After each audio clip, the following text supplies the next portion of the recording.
नमस्ते। थर्ड आई में आपका स्वागत है। उत्तर प्रदेश के आज मंत्रिमंडल ने शपथ ले ली, तो टेक्निकली आज से लोगों ने अपना काम शुरू कर दिया। जब तक आपसे मैं बात कर रहा हूं तब तक अभी मंत्रिमंडल का ये नहीं हुआ था कि कौन विभाग देख रहा है, वो रात तक आ जाएगा। जिस समय रिकॉर्ड कर रहा हूं तब तक नहीं आया था, उस पर कल परसों चर्चा कर लेंगे।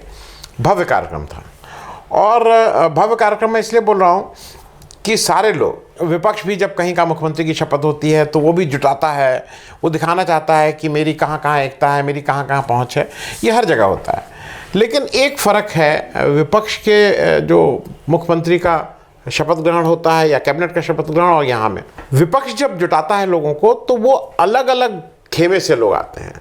मतलब हर एक की लीडरशिप कहीं और उसकी एलिजेंस रहता है। वो किसी भाई, अगर मान लीजिए ऑपोजिशन का कोई लीडर आया तो कोई ममता बनर्जी का चाहने वाला होगा, कोई अखिलेश यादव का होगा, कोई स्टालिन का होगा, इस तरह से। लेकिन यहाँ पे भाजपा का एक एडवांटेज ये है कि जिससे नेशनल पार्टी होने की वजह से उनका एक ही कार्यक्रम है, एक ही लोग हैं। जो एक ज़माने में कांग्रेस का, लेकिन कांग्रेस का भी इतना बड़ा मुझे नहीं याद है कि इतने बड़े स्केल पर कभी कांग्रेस ने अपना शपथ ग्रहण किया हो।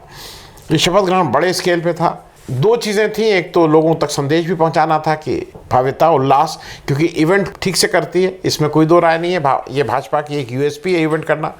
और दूसरा मुझे ऐसा लगता है कि तैयारी के अलावा भी एक शो ऑफ स्ट्रेंथ के साथ साथ कहीं प्राइम मिनिस्टर ये एक संदेश भी देना चाह रहे थे, भाई ये उनका शो था। आज आगे बढ़ूँ इससे पहले क्योंकि मुझे ऐसा लगा जो प्राइम मिनिस्टर अदरवाइज बहुत सजे धजे रहते हैं, आज बहुत ही मतलब नॉर्मल वाइट कुर्ता और पुराने स्टाइल का जो उनकी स्टाइल थी, वो वाला सफ़ेद कुर्ता पजामा पहन के और एक अंगोछा डाल के आ गए थे। जनरली वो एक शॉल और फिर सदरी और फिर वो नहीं था। आज ये सादगी अच्छी बात है, क्योंकि उनको शायद उत्तर प्रदेश में लगा हो कि बहुत ज़्यादा, जिसको कहते हैं ना कि बन ठन के नहीं आना चाहिए, एक सादगी उसमें आए। जैसे वो लोग थे, नए जो मंत्री लोग ले रहे थे उन लोग ज़रूर कई लोग बहुत ही अच्छे से तैयार होकर आए थे। कोई सूट भी पहना हुआ था इस गर्मी में। मुख्यमंत्री ने शपथ ली। वो मुख्यमंत्री के अलावा 18 कैबिनेट मंत्री हुए और 14 स्वतंत्र प्रभार, इंडिपेंडेंट स्टेट मिनिस्टर हुए, राज्य मंत्री लेकिन स्वतंत्र प्रभार, और 20 राज्य मंत्री हुए। एक चीज़ आपको पहले ज़माने में क्या होता था, कैबिनेट, स्टेट और डिप्टी मिनिस्टर। अब डिप्टी मिनिस्टर मैंने देखा कि वो चलन खत्म हो गया, डिप्टी मिनिस्टर बनना ही बंद हो गए हैं। तो वो क्या करते हैं, डिप्टी मिनिस्टर और स्टेट मिनिस्टर के बीच में स्टेट मिनिस्टर को कह देते हैं स्वतंत्र प्रभार। तो वो जो स्टेट मिनिस्टर कैबिनेट में नहीं जगह मिलती है, लेकिन वो इंडिपेंडेंट चार्ज होता है। और स्टेट मिनिस्टर को वो, जैसे डिप्टी मिनिस्टर नहीं बोलते हैं। आपको याद है पहले रेलवे में चलता था first class, second class, third class. तो थर्ड क्लास बंद ही कर दिया, अब कोई थर्ड क्लास नहीं। अब वो फर्स्ट और सेकेंड, तो सब लोग सेकंड क्लास, थर्ड क्लास वाला भी सेकंड क्लास हो गया, कुछ उस तरह की बात हुई है। खैर, आज ये जो शो था ये बिल्कुल ठीक से मोदी जी और योगी जी का शो था। जैसे जो कल जब विधायक दल की बैठक हुई थी और उसमें जब योगी जी को चुना गया था, वो अमित शाह का शो था। लेकिन आज ये योगी और मोदी जी का शो था, और थोड़ा अमित शाह को इसमें फिट इन करना भी मुश्किल हो रहा था, क्योंकि वो योगी जी चीफ मिनिस्टर हैं, वो प्राइम मिनिस्टर हैं, तो वो फिट इन कहीं नहीं हो पा रहे थे।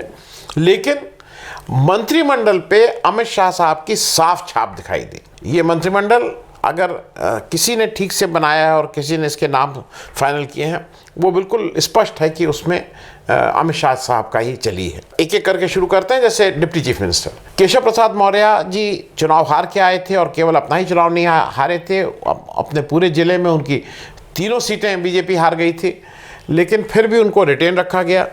और वो अमित शाह के कितने नज़दीकी रहे हैं, थोड़ा उनकी वजह से योगी जी कितने अनकंफर्टेबल रहते थे।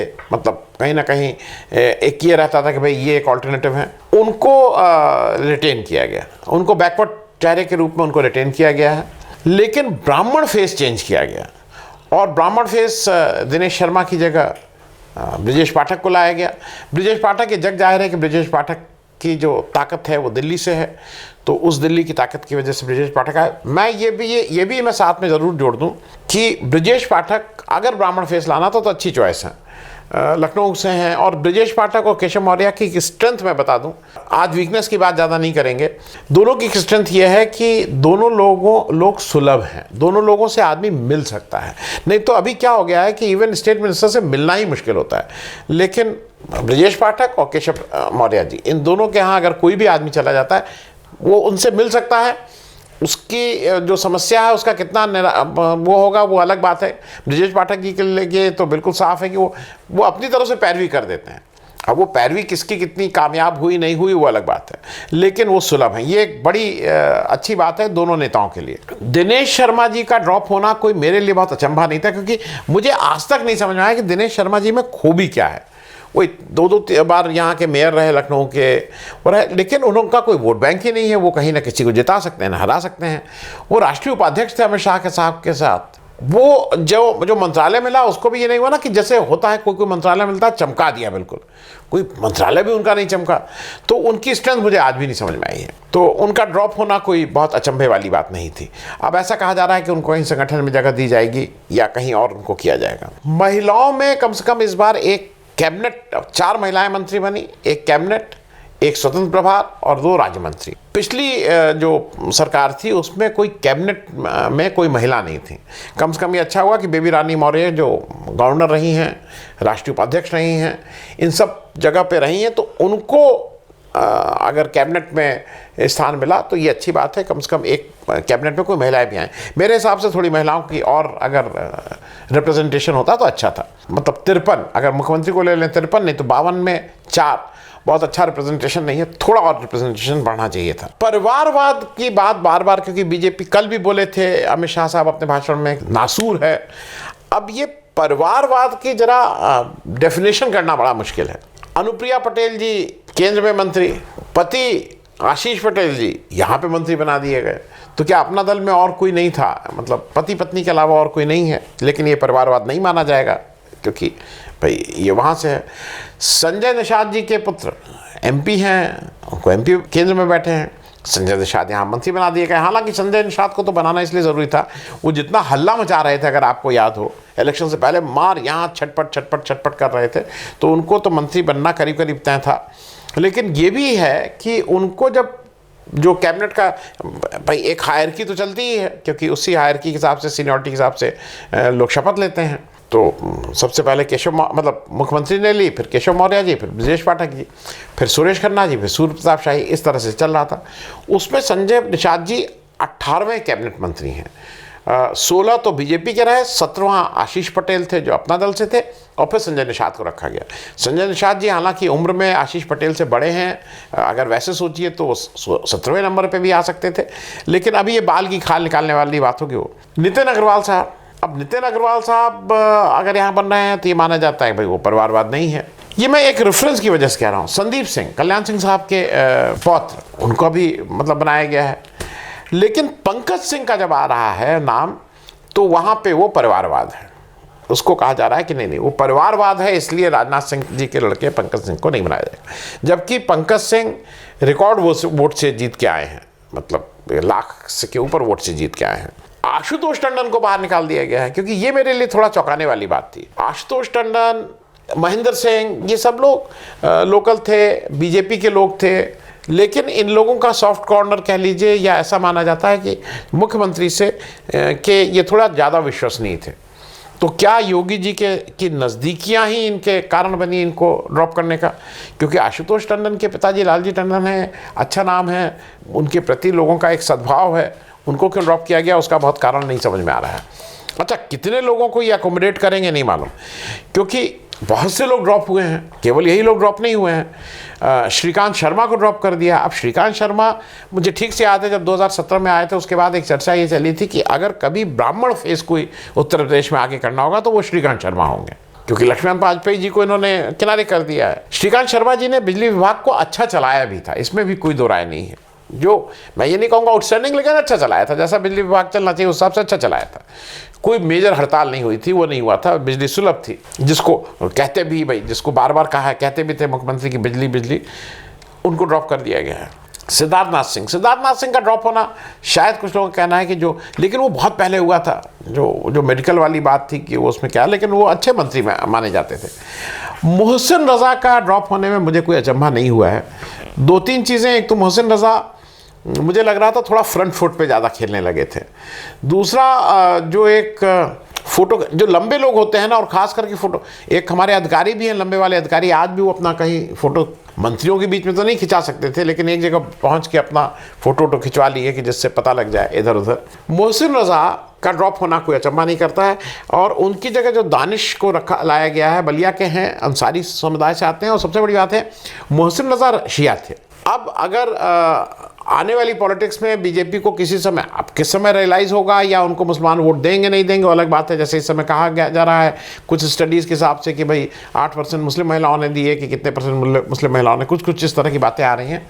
तो सुन्नी अनरिप्रेजेंटेड हो रहा था। मोहसिन रज़ा कोई ऐसा वोट कैचर भी नहीं थे, तो इसलिए दानिश जी को लाया गया है। पुराने बीजेपी में पुराने बहुत दिनों से काम कर रहे हैं, ग्रास रूट वर्कर हैं, अंसारी समुदाय से आते हैं, तो बैकवर्ड वाला भी कोटा पूरा होता है, और सुन्नी है। मेरे ख्याल में ये है किसका फ़ायदा हो गया। देखिए, मैं बार बार बोलता हूँ, किसी और के उससे किसी और का फ़ायदा हो जाता है। केशव मौर्य जी को पल्लवी पटेल ने हरा दिया। अब पल्लवी पटेल को हराते ही थोड़ा सा ये, अच्छा, बनारस में भी जो सीटें थी जहाँ पे कुर्मियों का बहुत दबदबा है, वहाँ थोड़ा इस बार फाइट हो गई थी। अब कोई उसको माने चाहे ना माने, फाइट तो हो गई थी, तो कुर्मी समुदाय को ठीक से रिप्रेजेंटेशन मिला। आशीष पटेल जी तो मान लीजिए उस कोटे से आ गए, इसलिए अपना दल कोटे से आ गए, लेकिन स्वतंत्र देव सिंह को लाया गया कैबिनेट में, और मतलब उनको कोई हल्का फुल्का मंत्रालय भी नहीं मिलेगा, उनको भी ठीक विभाग मिलेगा। और राकेश सचान को लाया गया। राकेश सचान जो सपा से आए थे, और ये था, उनको भी ले आके उनको भी ठीक विभाग देना ही पड़ेगा। एक जो मैं, ये कंफर्म नहीं है क्योंकि मैंने किसी से कहा, और मैंने अभी आपसे जब रिकॉर्ड कर रहा हूँ तो नहीं, लेकिन अगर ये है तो मतलब वो हो सकता है 8 की जगह 7 हो, या वो मेरे किसी साथी ने बताया है कि इस मंत्रिमंडल में 8 जाट मंत्री बने, 8। तो अगर जाट का 8 रिप्रेजेंटेशन जाट का हुआ है, तो वो सीधे सीधे उसका श्रेय केवल किसान आंदोलन को जाता है। और किसान आंदोलन के बाद शायद जो मीटिंग जो परेश वर्मा जी के घर पे हुई थी दिल्ली में, जहाँ पे अमित शाह साहब ने इसको संभाला था, और अमित शाह साहब के पास वेस्टर्न यूपी था, तो शायद वो वेस्टर्न यूपी ने ख़राब नहीं किया। वेस्टर्न यूपी ने 2022 के इलेक्शन में बहुत अच्छा प्रदर्शन किया है as compare to eastern UP, तो शायद उनको रिवॉर्ड भी किया गया, और 2024 के लिए उनको साधने की भी कोशिश की गई है। इसके अलावा मुझे 2-3 चीज़ें ऐसी हैं जो अभी तुरंत नहीं, लेकिन आप भी विचार करिएगा। बड़ा नाम चला था अपर्णा यादव, कोई तो उनको मुख्यमंत्री बनाए, डिप्टी चीफ मिनिस्टर बना दे रहा था, कोई उनको कैबिनेट बना दे रहा था, लेकिन अपर्णा यादव का कहीं कुछ हुआ नहीं। ये तय बात है कि अब उनको एमएलसी बनाएंगे कि नहीं बनाएंगे, क्योंकि उनकी भी अजीब स्थिति है। वो आ तो गई हैं बीजेपी में, फिर एक स्टेज ऐसी आई थी जैसा कहा जा रहा था कि वो वापस सपा में जाना चाहती थी। अब उनको रखना तो है बीजेपी को, अब बीजेपी उनको बिना एमएलसी बनाए, बिना कोई, उनको कुछ ना कुछ देना पड़ेगा बीजेपी को, नहीं तो वो रुकने वाली नहीं है, वो कहीं और फिर रास्ता देखने लगेंगे। तो मतलब महत्वाकांक्षा बहुत है अपर्णा यादव जी की, तो उनको मुझे लगता है कि आने वाले समय में कहीं ना कहीं। दूसरा, अरविंद कुमार शर्मा जी को कम से कम भाई अब मंत्री बना दिया गया। अब अरविंद कुमार शर्मा जी भी आ गए हैं, लेकिन जैसे एक समय वो डिप्टी चीफ मिनिस्टर की बात हो रही थी, एक समय वो हो रहा था कि पूरे प्रदेश को देखेंगे, अब वो एक विभाग तक रिस्ट्रिक्टेड रह जाएंगे। 18 कैबिनेट मंत्री हैं, 14 स्वतंत्र प्रभार हैं, तो 32 विभाग तो हो ही गए सीधे सीधे। उस 32 विभाग में कुछ मुख्यमंत्री देखेंगे विभाग, तो उसमें से एक मंत्री अरविंद कुमार शर्मा भी रहेंगे। लेकिन अरविंद कुमार शर्मा जी का एक मुझे ऐसा लगता है कि उनके ऊपर एक प्रेशर, और उनको अपने को प्रूव भी करना है, उस विभाग को उनको चमका के दिखाना होगा। मैं एक चीज़ बिल्कुल साफ हो गई है कि ये जो कैबिनेट हुई है, बनी है और शपथ लिया गया है, ये साफ 2024 की तैयारी है। हाँ, एक चीज़ मैं और इसमें मेंशन करना भूल गया, जो सारे मुख्यमंत्रियों को बुलाया गया, ज़्यादातर भाजपा शासित प्रदेशों के मुख्यमंत्री आए, चाहे वो खट्टर साहब हों, चाहे वो शिवराज सिंह चौहान हों, धामी जी हों, हेमंत, बहुत सभी लोग आए थे, जयराम ठाकुर साहब हों, ये सब लोग आए।